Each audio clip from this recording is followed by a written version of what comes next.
E aí galera, tudo bom? Dando continuidade da aula passada, né, sobre climas, nessa nova roupagem aí devido ao surto aí de coronavírus, nós vamos dar continuidade nas aulas presenciais, agora vamos fazer um pouquinho essas aulas online. É bom mencionarmos o seguinte, essa continuidade das aulas servirá como apoio e vocês deverão continuar fazendo os exercícios nos módulos, ok? Para ter aquela relação, vocês podem se comunicar com a gente nas redes sociais, é bom fazer esse paralelo aí, lembrando sempre que nem tudo depende da parte da equipe NAVE, uma equipe muito competente. Eu estou aqui com 3 grandes professores, né? Cícero, Tarcísio e Tassi estão aqui comigo, já eu vou usar eles como exemplos, né? Vou introduzir frente fria e frente quente em Tarcísio, então já eu vou usá-los aqui, beleza? Vamos começar fazendo uma recapitulação.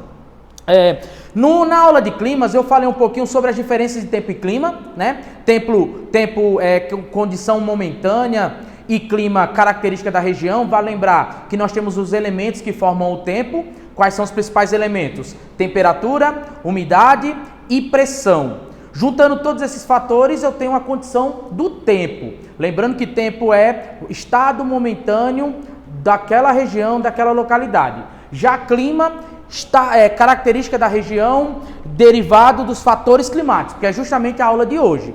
Eu vou mostrar aqui os principais fatores climáticos: latitudes, altitudes, maritimidade, continentalidade, correntes marítimas e vegetação, incluindo massas de ar. Quando eu chegar em massas de ar, eu vou já dar uma ênfase entrando na região, na parte do Brasil. Vou mostrar aqui as principais regiões do Brasil, certo? Juntamente com a atuação das suas massas de ar e suas consequências, ok? Olhando ali para latitudes, eu já tinha dado uma pincelada na aula passada em latitudes, eu só vou complementar um pouquinho. Na aula de movimentos da Terra, nós estudamos que os 2 principais movimentos são os movimentos de translação e rotação. E o movimento de translação, que é o movimento que a Terra gira em torno do Sol, ela nos traz consequências. Uma das principais consequências são as estações do ano e também a incidência solar em uma região específica. Lembrando naquele desenho que eu fiz sobre o movimento aparente do Sol, que nos dá ali os equinócios e os solstícios. Olhando para aquele desenho, se você pegar o caderno agora e olhar para aquele desenho, você vai lembrar o seguinte: as regiões próximas à linha do Equador, tendem a ter temperaturas mais altas. Isso por quê? Porque a incidência solar durante o ano todo é maior naquela região. Ou seja, as regiões, por exemplo, norte e nordeste do Brasil, as regiões da África, as regiões da Oceania, as regiões do sudeste asiático, Índia, as regiões ali das ilhas, Indonésia, Tailândia, todas aquelas regiões são regiões que têm tendência de ter temperaturas mais altas. Isso por conta do quê? Da incidência solar mais próxima na linha do Equador. Lembrando, os textos, às vezes, eles não incitam, não dizem logo linha do Equador. Vai dizer a questão da latitude. Então, fique atento.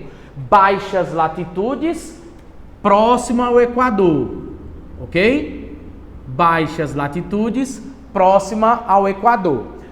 Altas latitudes, próxima aos polos, ok? Polo Norte, Polo Sul. Regiões frias ou quentes?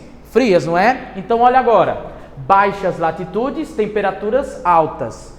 Altas latitudes, temperaturas baixas, ok? Então, lembrando, o Brasil é um país latitudinal, ou seja, devido ao Brasil ser muito grande no sentido norte-sul, Rio Grande do Sul até Roraima, você tem uma variedade climática muito grande por conta do fator latitude, ok? Indo para o segundo ponto, você tem as altitudes. As altitudes tem uma incidência, uma tendência também relacionada à pressão atmosférica. Lembrando, aquela dica que eu falei lá do jogo de futebol, quando os times vão enfrentar, os times brasileiros vão enfrentar times bolivianos, peruanos, equatorianos, colombianos, que vão para a região da Cordilheira dos Andes, o que acontece? O ar se torna rarefeito. Por quê? Porque você tem menos incidência de ar na atmosfera nas regiões mais altas. Isso se deve por conta do peso do ar, né, na superfície terrestre. Olhando para a temperatura, também tem uma incidência. Pelo fato de haver menos ar suspenso na atmosfera em regiões montanhosas, você não tem a incidência solar, a troca, né, de calor. Lembra do fenômeno albedo, já caiu no Enem? Então, pelo fato de ter menos ar em regiões montanhosas, a temperatura tende a diminuir. Outro fator, albedo, regiões mais próximas ao nível do mar recebem mais o calor que é emanado da maritimidade, que é outro fator climático, ou seja, torna-se mais quente. Por isso que, exemplo, João Pessoa, região mais quente que Campina Grande. Por quê? Porque Campina Grande está mais acima do nível do mar, 500 metros acima do nível do mar. João Pessoa, mais quente, nível do mar. Beleza? Então, olha aqui, maior altitude, menor temperatura. Terceiro ponto, maritimidade. Como eu já havia falado de João Pessoa, né? João Pessoa e Campina Grande, estou dando um exemplo aqui dessas duas cidades que nós convivemos mais. Então, olha agora, a maritimidade exerce principalmente em regiões no litoral, ok? Regiões litorâneas do mundo todo exercem a influência da maritimidade. Além da maritimidade, é bom você lembrar da atuação das brisas. Você tem dois tipos de brisa. A brisa marítima e a brisa continental. Vamos lá. Tarciso vai para... Se assuste não, amor. Mais tarde tem. Tarciso vai para a praia, vai curtir lá a praia, está lá na beira do mar, né? Está na beira do mar curtindo lá os... Tá nervoso, Tarciso? Não, tô tranquilo. Tá, então pronto. Tarciso está na beira da praia lá curtindo e ele percebe que durante a manhã, até o finalzinho da tarde, durante o dia, podemos dizer assim, principalmente no final da tarde, ele está recebendo uma brisa. Essa brisa que ele recebe, se ele perceber, vem do mar para o continente. Essa brisa nós chamamos de brisa marítima. Por que acontece isso? Por conta da pressão, por conta da temperatura. Devido ao mar, durante o dia, receber o calor e ter dificuldades para liberar esse calor, o mar vai estar quente, certo? E o frio e o continente ele já vai estar aquecido, porque o solo, o continente, ele absorve mais calor e libera mais rápido. Por isso que à noite acontece o contrário. Se Tarciso continuar lá na praia, à noite ele vai perceber um movimento estranho, que é o seguinte: a brisa ela não mais vem do mar, ela vem da onde? Do continente. Por que isso ocorre? Porque o continente ele perde calor muito rápido. A rocha perde calor, mas o mar continua aquecido. A água do mar continua aquecida. É tanto que normalmente quando a gente vai tomar banho de mar às 8 horas, 9 horas da noite, você vai perceber a água ainda quente, não é? Agora, se você for logo de manhã, 8, 9 horas da manhã, a água do mar está gelada, porque durante a noite a água resfriou, mas a areia, 8 horas, 9 horas da manhã, ainda está quente. Isso ocorre por conta da brisa marítima e continental, essa relação do calor na terra, calor emanado do sol na terra. Lembrando, isso ocorre em regiões litorâneas. E isso por que ocorre? Porque é uma região que tem maior umidade. Por que essa umidade? Por conta dos oceanos. Não importa o tipo de oceano, Pacífico, Índico, Ártico, Antártico, Atlântico e por aí vai.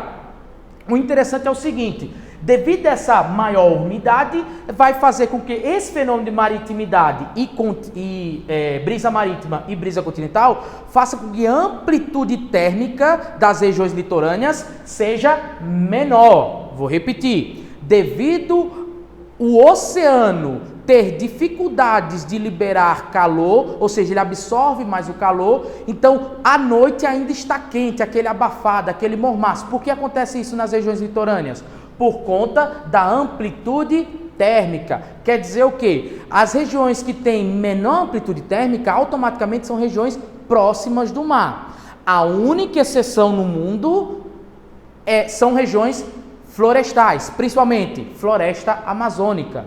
É a única exceção do mundo por conta dos oceanos, dos rios, o rio Amazonas, que faz esse fenômeno ocorrer no interior do continente. Então, lembrando, maritimidade, litoral, o nome já está lhe ajudando. Maior umidade, tem mais pluviosidade, mais úmido. Por isso que a gente tem aquela sensação de sempre estar, como posso dizer, abafado, molhado, né? Tudo isso, sem falar nos outros fenômenos, maresia, né? E por aí vai. Continentalidade. Continentalidade ocorre aqui em Campina Grande, por exemplo, que está distante do litoral. Mas se você perceber, quem já teve a oportunidade de ir lá para o centro-oeste, né?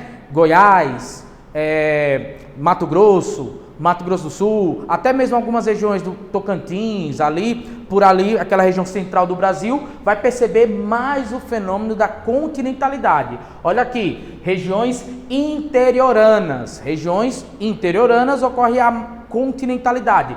Se tem a continentalidade, há uma menor umidade na atmosfera, ou seja, o ar se torna mais seco. Então, aquela ideia de umidade relativa do ar que eu falei na aula passada, a ideia de umidade relativa do ar ocorre nesse período aqui também. A umidade será menor. É tanto que é comum pessoas que vivem no centro-oeste colocar toalhas, né, nas varandas para melhorar essa umidade. Então, por isso que também questões aí, vai um pouquinho para a questão da biologia, né, da aula da biologia, da área de saúde. Porque há uma incidência maior de doenças respiratórias na região centro-oeste, por conta da menor umidade na atmosfera. Isso tudo são fatores climáticos também que envolvem a biologia. E como consequência, se durante o dia está quente o continente, à noite ele vai resfriar rápido. Como não tem oceano para aquecer à noite, então a temperatura cai drasticamente. Então por isso que a amplitude térmica da continentalidade é maior. Por isso que quando você vai ali para o Cariri paraibano, de dia muito quente, né? De noite esfria demais, porque não tem oceano para aquecer. Não tem nada para aquecer, porque a rocha, o solo, ele resfria rapidamente. Então a amplitude térmica será maior. Então dica: maritimidade, amplitude térmica baixa. Continentalidade, amplitude térmica alta. Fazendo um exemplo, João Pessoa, baixa amplitude. Campina Grande, alta amplitude. Só pegar o exemplo, quando a gente vai lá para João Pessoa, a noite é quente, abafado. Campina Grande, a noite é mais fria. Beleza? Olhando agora para correntes marítimas. As correntes marítimas, nada mais, nada menos que a circulação das águas no fundo do oceano. É praticamente um rio que tem debaixo dos oceanos. Quem já assistiu Procurando Nemo vai lembrar da tartaruguinha lá pegando carona. E aquele rio, aquele fenômeno lá é uma corrente marítima. E as correntes marítimas são importantíssimas para a regulação, para a regulagem da temperatura dos oceanos. Por quê? Se não houvesse essa circulação das correntes marítimas, o que ocorreria? A região do Equador sempre seria quente e as regiões polares sempre seriam o quê? Frias. Então, a corrente marítima é importante por isso. Tem um filme que é muito mentiroso, concordo, mas o início do filme tem uma boa explicação sobre a ideia das correntes marítimas. O nome do filme é O Dia Depois do Amanhã, que ele vai explicar que aquele fenômeno no filme, que é muito alarmista, é por conta das correntes marítimas. E é verdade, certo? Quando há uma alteração das correntes marítimas, se uma corrente quente se transforma fria ou uma fria se transforma quente, haverá cataclismas climáticos. Agora, claro, não é nada do dia para a noite. Calma, pode ficar tranquilo. Já temos outras preocupações aí para nós. Então, olhando para cá, você tem circulações das águas oceânicas. Lembrando, na linha do Equador, as águas quentes vão em direção às regiões frias. Nos polos, as águas frias vão para regiões o quê? Quentes. Tem como virar um pouquinho aí, gatão? Bem rapidinho. Tá olhando aqui esse lindo mapa? Beleza. Beleza? No Brasil, você tem duas grandes correntes marítimas. A corrente que vem da linha do Equador, eu chamo de corrente, chamam corrente do Brasil, bem criativo, né? O pessoal bem criativo. Se ela se origina da linha do Equador e vem em direção ao Brasil, é uma corrente fria ou quente? Óbvio que é uma corrente quente. Por isso que, se você tomar banho de mar lá em Natal, Rio Grande do Norte, e tomar banho de mar em Porto Alegre, Rio Grande do Sul, Porto Alegre não tem praia, desculpa. Lá no Rio Grande do Sul, o que vai acontecer? Você vai perceber que o Nordeste tem águas quentes, o Sul tem águas frias. Ah, professor, isso é por conta do clima. Não, é por conta das correntes marítimas. À medida que essa corrente do Brasil desce no litoral do Brasil, torna-se o quê? A água mais quente. O engraçado é que o seguinte, devido a essa corrente ser quente, ela provoca chuvas no litoral brasileiro. Aquela chuvinha em João Pessoa que você recebe, a chuvinha em Recife, em Natal, é provocada pela corrente do Brasil, porque ela é quente e provoca o quê? Evaporação. Essa evaporação provoca a chuva. Então, as correntes marítimas, voltando agora, as correntes marítimas, elas têm essa importância, beleza? Elas são primordiais. Se você perceber aqui no segundo ponto, eu coloquei o seguinte: formação de desertos. Por quê? O que o oceano tem a ver com desertos? Tem muita coisa a ver. Vale lembrar o seguinte: se você pegar o mapa mundi, vai perceber que todo deserto, a corrente que passa perto do deserto é uma corrente fria. E por que acontece isso? Se a corrente é fria, tem menor evaporação. Se tem menor evaporação, formam-se desertos.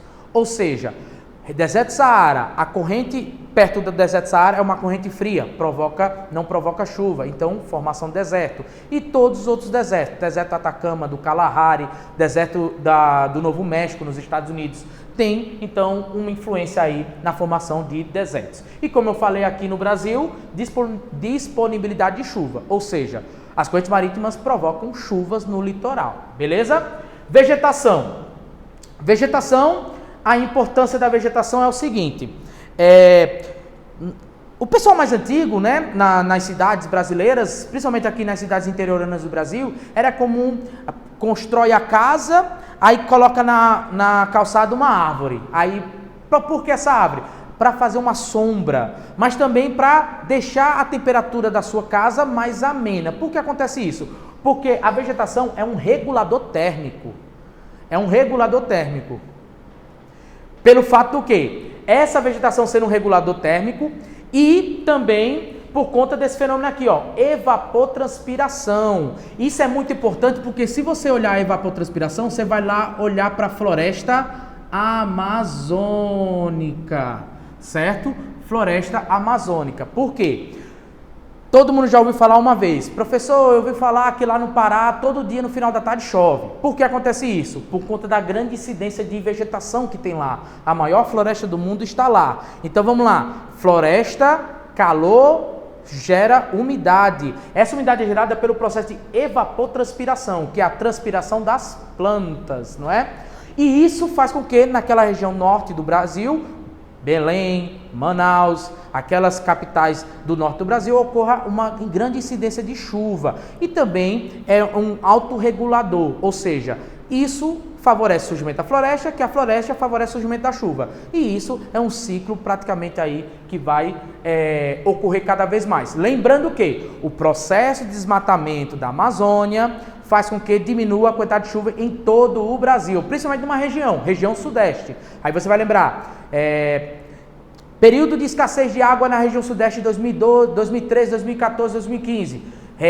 Queda no nível dos reservatórios em São Paulo. Quais são um dos motivos? Um dos motivos, desmatamento e processo de desertificação, tanto do centro-oeste, cerrado, quanto da floresta amazônica. Beleza? Outra questão que a vegetação ajuda é o processo de erosão, ela reduz a erosão. Ou seja, se nós retirarmos floresta, nós vamos ter mais erosão e, consequentemente, desertificação. Não é corona, viu? É só engasgo mesmo. Pode ficar tranquilo. Olhando agora para a massa de ar. Massa de ar são grandes bolsões de ar que circulam na nossa atmosfera. Elas podem ser quentes ou frias, úmidas ou secas. Erroneamente, é comum no Brasil e em outras partes do mundo, provavelmente, nós acharmos que o frio tem a ver com umidade e o calor tem a ver com clima seco. Está equivocado. Nem sempre uma região fria é úmida e nem sempre uma região quente é seca. O exemplo, floresta amazônica.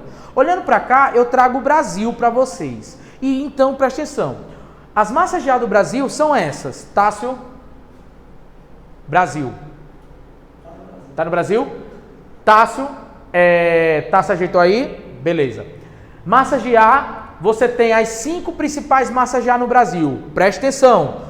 Professor, por que essa massa está em laranja? Porque essa massa de ar não atua no verão.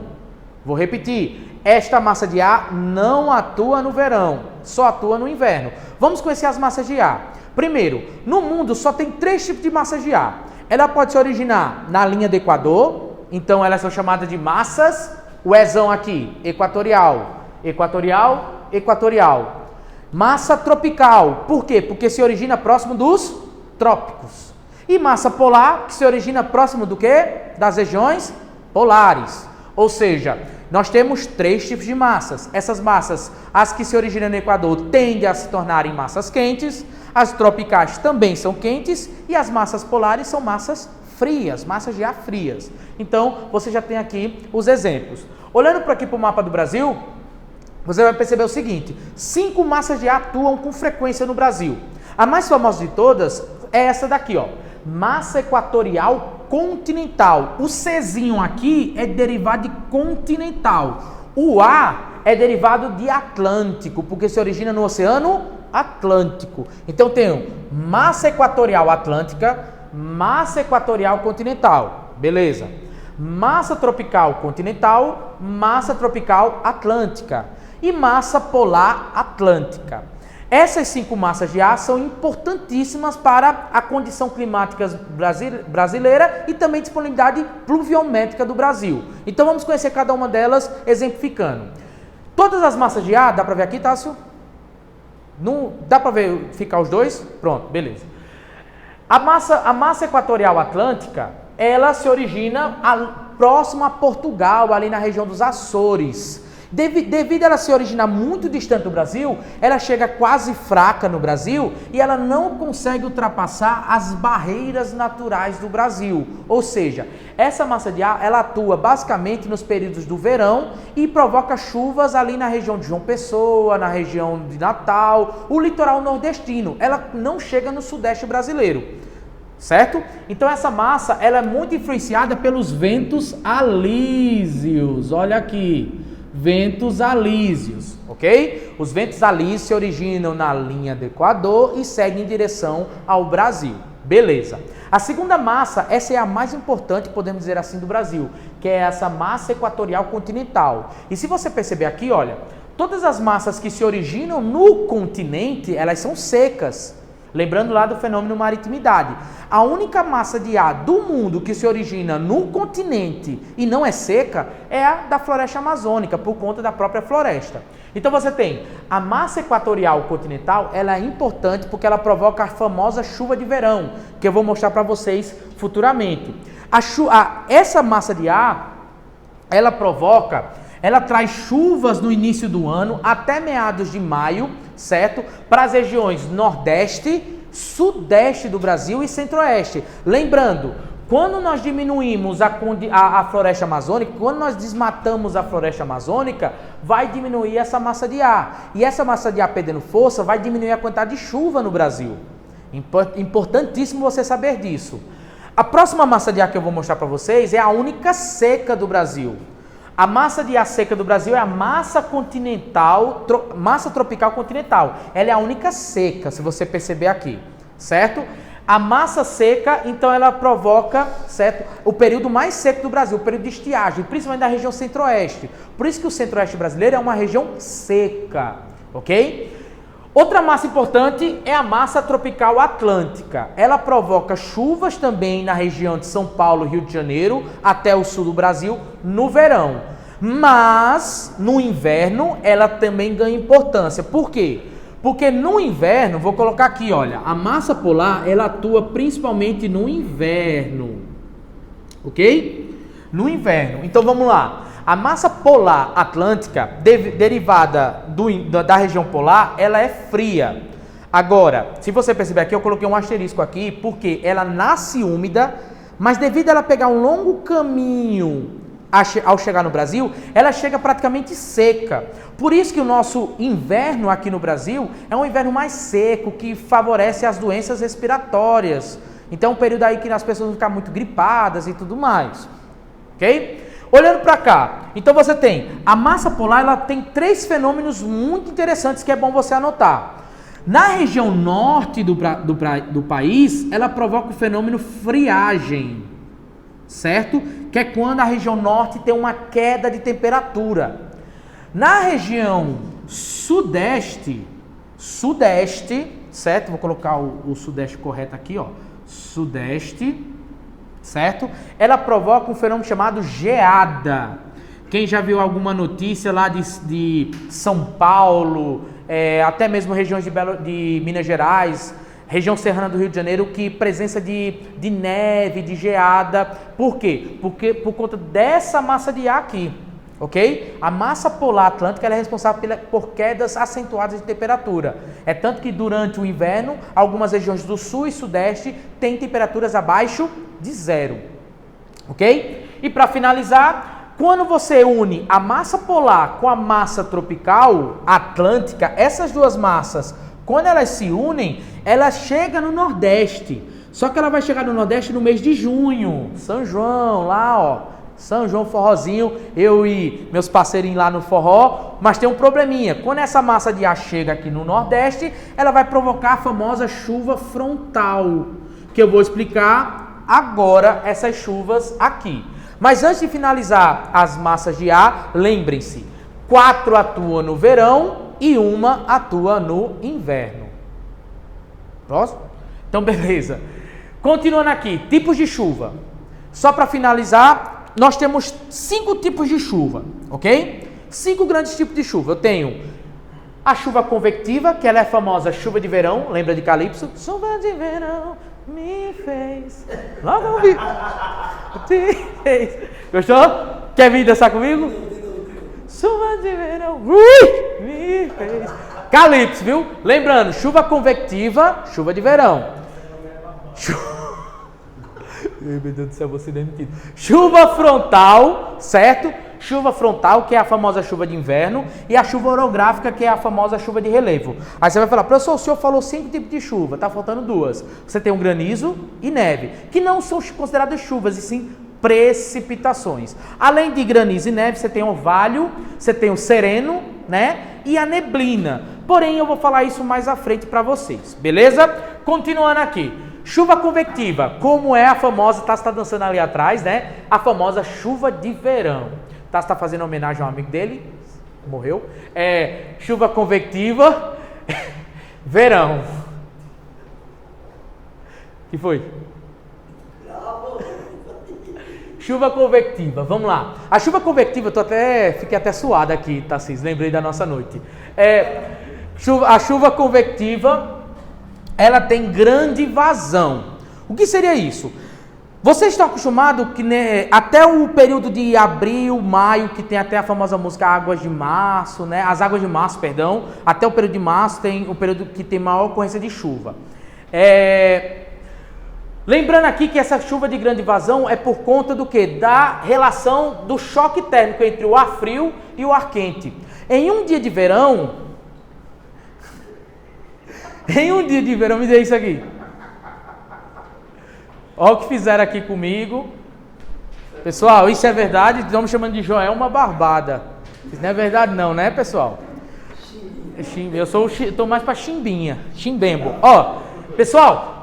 Durante o verão, você tem o seguinte, você tem a ocorrência da chuva convectiva, por quê? Porque quando o dia está muito quente, normalmente a gente até brinca, eita, está tão quente que no final da tarde vai chover. E realmente, por quê? O ar quente, ele começa a se formar durante o dia e ao anoitecer, você tem a troca de temperatura, o quente com o frio, e esse ar quente ele tende a subir pelo fato de ele ser mais leve, né, menos denso. Um pouquinho de química agora. O ar frio, que ele é mais pesado, mais denso, ele tenta o quê? Descer. E essa troca de temperatura rápida provoca a chuva convectiva.